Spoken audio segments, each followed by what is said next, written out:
ҳамада салом алейкум бардоро, хуш омадем ба канали Сим Шарипов. Бо шумо ҳастам ман Муҳаммад Шарипов. баъди тамошо кардани ин видео дар шумо як эҳсоси номаълум пайдо мешавад. яъне ки шумо наметонем фаҳмида ки зиқен ё ин ки хирсанд, зиқекнен ё ин ки хирсандӣ. барои чӣ хотир ки мо дар ин видео дар бораи ду кӯдаки гумшуда гап мезанем ки натиҷаи ҳар ду корро гуногунанд. марҳамат, тамошо мекунем видеоро. ва чун ҳар вақта бародаро, пеш аз видеоро сар кардан барои мухлисои ҷанговару бозингаро гуфтанем ки ссилкае ки дар комментарияи видео закрепи шудагиаш, шумо ба ёрдами ин ссилка метавонед ки агар угадат карда бутонен кадом ҷанговар ё кадом бозингар ғолиб мешава, метавонен дар бурди ӯ пул кор кунен. ва фаромӯш накунед, агар ки шумо полни регистратсия карданӣ бошен, дар вақти полни регистратсия кардан промокоди канала истифода барен ки ба ёрдами промокод шумо метавонед бонус ба даст биёрен мувофиқи пули мондагитон. мисол 1000 рубл монӣ 1000 рубл бонус мегирӣ, 6000 рубл монӣ 6000 рубл бонус мегирӣ. ссилка барои регистратсия кардан ва промокод барои бонус ба даст овардан дар якум комментария закрепи шудагиаст. якум видео дар бораи писарчае ки дар колодец афтид. бале, ман медонам ки дар ин бора аллакай ҳама медона, дар ин бора бисёриҳо да не интерес нашидагиай, но хиди маълумот да гап намерава. барои чӣ хотир ман намедонам ки аз ман бештар хоҳиш мекунанд ки дар ҳамин бора ман видео кунам. ҳатто видеои тайёр шуда дар ман мепартоянд ки ина ман бародар видео кун, яъне ки шахсе ки видеои тайёр дар ман мепартояд аллакай дар ин бора дарак дорад, но ман намедонам барои чӣ мара мега видео кун. хай, марҳамат, тамошо мекунем. ва дар ин видеои ман бо як-ду чизи нави дигар ман изофа мекунем, яъне ки дигар ҳодисаеро мегирем ки бо кӯдак рух додагиай ва дар ин бора Ҳабиб Нурмагомедов чӣ гуфтагиай. аввалан гап мезанем дар бораи писарчаи 5-солае ки аз Марокко буд, дар дуруни колодеси қоқшудагии 32 метра меафта ва хеле ҳам даҳшатнок аз олам чашм мепӯша. писарча дар дуруни колодеси 32 метраи қоқшудагӣ 5 рӯз мемонад.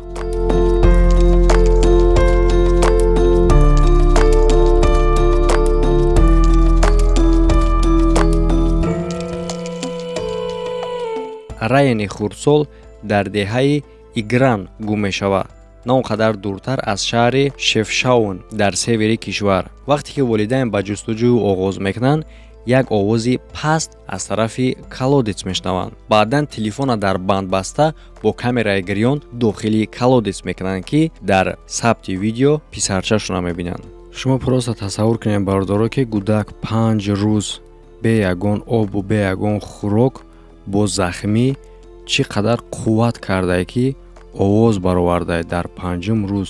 тасаввур кардан қине.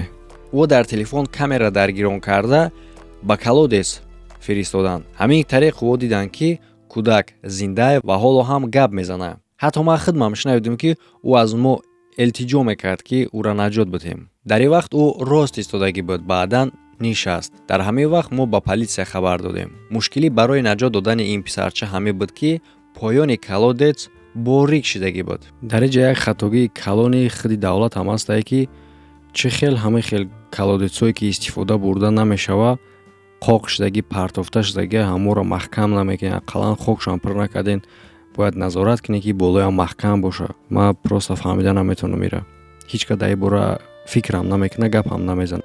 дар бисёр ҳолатҳо ҳам хел астае ки ягон кӯдак ё ин ки ягон ҳайвон дар ягон колодес ё ки ягон чиқирӣ меафта, одама мебанданд дар миёнаш банд, роиш мекунанд ӯ одам боша меқапа шахси осебдидагира ё ин ки ягон ҳайвон ягон чизи дигар боша. лекин дар инҷа спасателҳо ин кора карда наметонистанд ба хотири оне ки дар ҷое ки кӯдак қарор дошт паҳмиш танҳо 30 сантиметр буд. аз ҳамин хотир ба тарафи ӯ ягон чира роӣ карда наметонистанд барои наҷот додан. ба тарафи кӯдак кашола мекунанд хӯрок, об ва трубкаи кислорода, ба хотире ки дар поён ҳаво намерасид. хабарнигоро мерасонанд ки кӯдак захмиай, травмаи сар ва сутунмӯҳра дорад.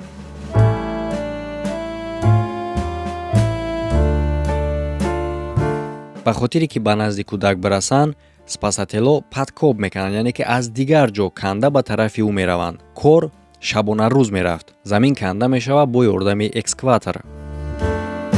метрҳои охир барои расидан дар назди кӯдак аз ҳама душвортар буд, ба хотири санг доштани замин. риски хеле ҳам калон буд ки замин мегарда ва кӯдака меҷиқа.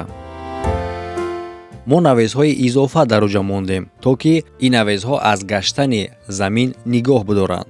баъдан корҳои наҷотдиҳиро давом додем. дар ҷои ҳодиса шабунарӯзӣ дежурит мекарданд мошинҳои ёрии таъҷилӣ ва вертолёт, то ки дар вақти дарёфт кардани кӯдак дарҳол зудтар чӣ қадаре ки мумкина ӯро ба беморхона баранд. дар ин кор назорат мекард хиди Кароли Марокко Мухаммед. ӯ ба экстрени службаҳо фармон метад ки тамоми роҳҳоро истифода баранд барои наҷот додани кӯдак. дар ҷои ҳодиса садҳо шахсҳое ҷамъ мешаванд ки хеле ҳам барои кор нигарон буданд. дар рафти кор назорат мекарданд аз тамоми ҷаҳон. дар Twitter боша аз ҳама популярнитарин хэштег мешава Save Rain.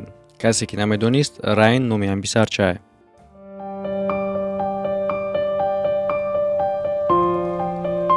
ҳатто сумии Алжир ки дипломатически отношенияшона кандагӣ буданд бо Марокко даъват мекунанд ки барои наҷот додани Райан дуо кунанд. дар рӯзи панҷуми амалиёт наҷотдиҳандаҳо метавонанд ки дар назди писарча бирасанд.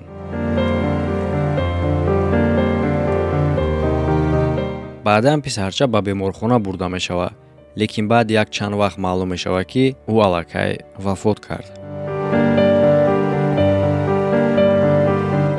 мувофиқи маълумотҳои Reuters, кӯдак аллакай мурдагӣ буд пеш аз оне ки наҷотдиҳандаҳо ба назди ӯ мерасанд. яъне дар вақте ки кӯдака аз дохили колодец дарёфт мекунанд ва ӯро ба мошини ёрии таъҷилӣ бурдестанд ва халқ ҳама хирсандӣ кардестай, аллакай дар инҷа кӯдаки зиндара не, балки ҷасади ӯро бурдеста буданд. Кароли Марокко Муҳаммад занг мезанад ба падару модари кӯдак ва ҳамдардӣ баён мекунад. мутаассифем, албатта мо ягон чиз дар падару модари ӯ расонда наметавонем, барое ки агар мо дар инҷа бигӯем мисол ба мисли ягон блогерои дига ки хай мо ба падару модари ӯ гуфтанием ки хелу хел бе инам падару модари ӯ моро намефаҳма ва видеои мо ба ӯ намераса. фақат ҳамин қадар гуфтанием аз даргоҳи Аллоҳ ки худованд ҷоша ҷаннат бигардонад. ва ба дигар падару модарои ҷавон ҳамин қадар ки кӯдакотона беназорат нагузорен. шарт нест ки дар назди хонаи шумо колодес боша, баъд бигӯем ки хай бе кӯдака нигоҳ кунем. Колодес набоша, хай колодес неста, бе нигоҳам накунем мешава. бисёр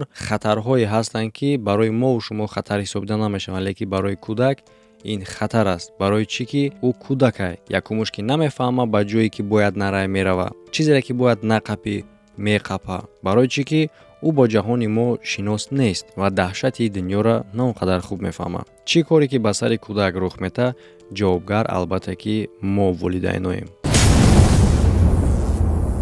ҳолати дигаре ки гап мезанем дар бораи кӯдаки хурдсоли дигаре ҳастае ки дар аэропорти Кобул гум мешавад, ки баъдан ба волидайнаш баргардонида мешавад соҳу саломат. писарча Сахаил дар вақти эвакуатсия соли гузашта дар аэропорти Кобул гум мешавад. баъдан ӯ дарёфт карда ва ба бобош баргардонида мешавад. Муҳаммад Қосим Разавӣ мегӯяд ки ин барои ӯ як рӯзи аз ҳама муҳимтарин ва таърихӣ мемонад. Сахаил танҳо 2 сол дошт вақте ки 19 августи соли гузашта волидайнаш ӯро ба болои девори аэропорт ба солдати америкоӣ метаҳанд. волидайни ӯ метарсиданд ки хатари марговар ӯро интизора, аз ҳамин хотир ӯ ин кора мекунанд. баъдан дар талутупе ки тамоми халқи Афғонистон мехостанд аз Афғонистон фирор кунанд, вақте ки Толибон ҳуҷум мекунанд, кӯдак дар ин талутуп гум мешавад. ба ёрдами публикатсияҳои интернетӣ моҳи ноябр маълум мешавад ки ӯро як шофёри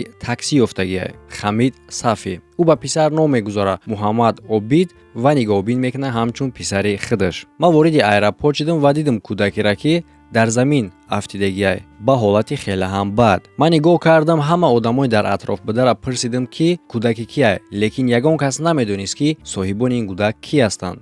баъдан ман ба ҳамсарам занг задам ки дар хона буд ва намехост ки ба амрикоҳ биравад. баъди чӣ кӯдака ба хона овардам ва чизҳои лозима харидорӣ кардам ва то ҳол мо ӯро нигоҳубин мекунем. баъди 7 моҳи зораву тавалло ва ҳамчунин заключени политсия, Сафи писарчара ба бобош меспорад. бобои ӯ 2 шаву 2 рӯз ба тарафи набераш меояд ва барои оилави нави писарча, шахсое ки ӯро нигоҳубин карданд, тӯҳфаҳо меорад: донагӣ, либоса ва гӯспанд. ҳамсари таксист мегӯяд ки барои ӯ хеле ҳам қинай кӯдака додан, лекин ӯ бояд бо волидайни худаш зиндагӣ кунад. падару модари Сахаил айни замон дар Амрико қарор доранд. падари ӯ посбони пешинаи посолствои Амрико дар Кобул аст. Вақте ки ӯ писарша ба болои девор ба сарбози амрикоӣ мета, баъдан мехост ки худшам бигзара, лекин Толибон бо тирпаронӣ одамоеро ки дар назди девор ҷамъ шидагӣ буданд ва мехостанд ки ба тарафи Америка бигзаранд, пеш мекунанд. Баъдан ба падару модари кӯдак мегӯянд ки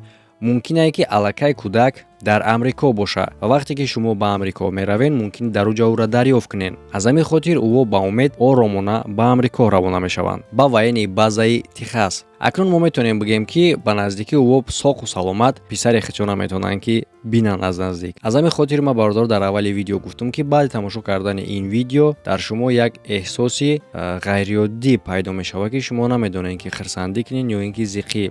барои чӣ хотире ки дар ягон видео кӯдаки бечора аз дунё гузашт. А дар дуюм видеош боша, бале дар аввал барои падару модари кӯдак як ҳолати даҳшатнок ворид метофт, барои он хотире ки 7 моҳ кӯдаки 2 солаи ӯ гум шудагӣ буд. Лекин дар охир бинем ки дар насибаш зинда баргаштан будааст, баргашт дар байни ин қадар тирпарониву ин қадар талотуб. Лекин кӯдакеро ки рӯзаш то ҳамин қадара будай, дар дохили як колодец 5 рӯз зинда истоду, лекин ҳамун рӯзе ки наҷотдиҳандаҳо ба ӯ расиданд, ҷон дод. Ва гӯш мекунем ки Ҳабиб Нурмагомедов дар ин бора чӣ мегӯяд.